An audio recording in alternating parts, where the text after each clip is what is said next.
que le CNSE est prêt? Qu'est-ce que le CNSE va faire? Où on en est globalement? C'est de ça qu'il s'agit. Alors, est-ce que le CNSE est prêt? La réponse, c'est oui. Oui sur le plan organisationnel, oui sur le plan de la motivation, oui sur le plan de la mise en œuvre de toutes les diligences qui nous concernent directement. Bon, cela ne vous surprend pas, puisque le CNSE est une structure permanente, donc elle est tout le temps prête, en tout cas, à se déployer et à assurer sa mission qui est de convoyer des supporters, organiser l'animation dans les tribunes et puis apporter le soutien aux éléphants. Donc de ce point de vue-là, nous n'avons aucun problème, nous sommes parfaitement prêts. Nous avons diligenté en Guinée équatoriale des missions exploratoires avec des membres du comité directeur et du comité exécutif du CNSE, notamment notre trésorier, mais aussi avec les éléments précurseurs de notre partenaire que je vais vous présenter tout à l'heure, la structure Eleven.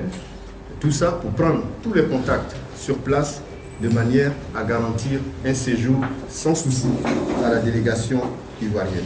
Alors donc sur ce plan, en tout cas sur le plan de l'organisation et de la mise en œuvre, comme je l'ai indiqué, de toutes les diligences qui nous incombent directement, nous n'avons absolument aucun souci, tout est mis en œuvre, tout est fait vrai. Maintenant, est-ce que ce qui ne dépend pas de nous est tout à fait prêt?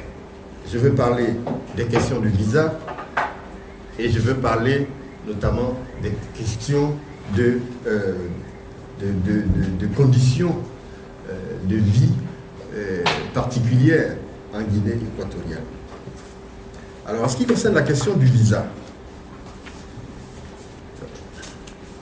quand je préparais cette conférence de presse, nous n'avions pas d'informations véritables. En ce sens que les annonces que la CAF faisait, à savoir l'instauration de facilitation pour permettre le déplacement des supporters et l'instauration du visa unique pour les deux pays, eh bien, toutes ces annonces de la CAF n'étaient pas traduites concrètement sur le terrain par des mises en œuvre au niveau des différentes chancelleries des deux pays concernés. Il se trouve que ce matin, la représentation diplomatique du Gabon a organisé une conférence de presse. Vous êtes certainement allé à cette conférence de presse. Oui ou non? Parmi les journalistes qui sont là. Vous avez pu assister à cette conférence de presse, certains. Donc, j'ai découvert tout à l'heure le contenu de cette conférence de presse. Alors, il semble donc qu'il y ait quelques évolutions au niveau de la question des visas. De quoi s'agit-il? Je lis dans le document qui nous est revenu de cette conférence de presse que les deux gouvernements gabonais et équato-guinéens ont signé depuis le 27 novembre à Libreville un accord portant sur la mise en circulation des visas communs sécurisés. Alors, ce document, nous allons tout à l'heure, pour ceux qui ne l'ont pas eu, nous allons le photocopier et puis le distribuer.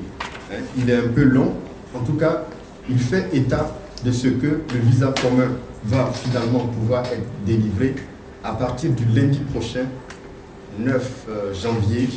C'est bien ce qui est marqué ici. Ces visas communs sécurisés Cannes 2012 seront délivrés à Libreville, Mvengue et Port-Gentil par les services de police et de l'air, ainsi que dans certaines représentations diplomatiques gabonaises, dont celle de la Côte d'Ivoire à compter de lundi 9 janvier 2012.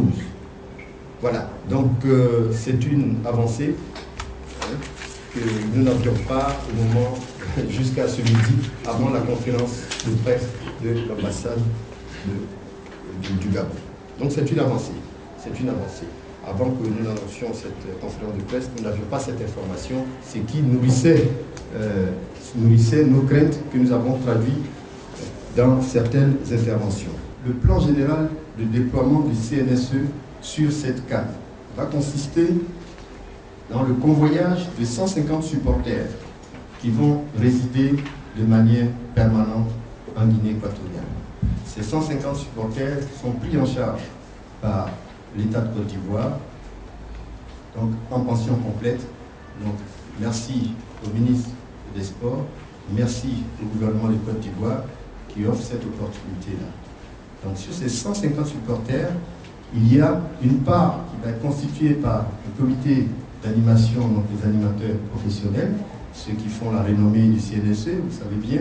L'encadrement de cette délégation se fera sous la responsabilité opérationnelle et logistique d'un partenaire qui est rompu aux activités notamment de voyage d'affaires et de voyage de groupe, qui est le groupe Eleven, que je voulais vous présenter ici, M. Cheikh Silla, le responsable des opérations, qui est là, il va se lever pour juste que vous ayez connaissance. À côté de ce convoyage des 150 supporters, il y a la mobilisation locale en Guinée équatoriale de la diaspora. Vous savez qu'en Guinée équatoriale, on a pu dénombrer environ 150 Ivoiriens qui y résident, 500 Ivoiriens qui y résident à des titres divers. L'autre module du déploiement du CNSE, c'est l'opération de convoyage match par match. Alors, ce module, il nous tient particulièrement à cœur, parce que, vous le savez bien, il y a une frange de travailleurs, des cadres, des personnalités à des titres divers, qui ne peuvent pas se permettre une absence prolongée durant toute la durée de la CAN en Guinée équatoriale. Cette frange de la population-là est très intéressée de pouvoir aller voir le match, donc partir le jour du match, regarder le match, et puis revenir le jour même après le match. Nous l'avions fait, si vous vous souvenez, pour Cabinda, avec ces vols que nous avons organisés sur Cabinda en aller-retour. Nous espérons faire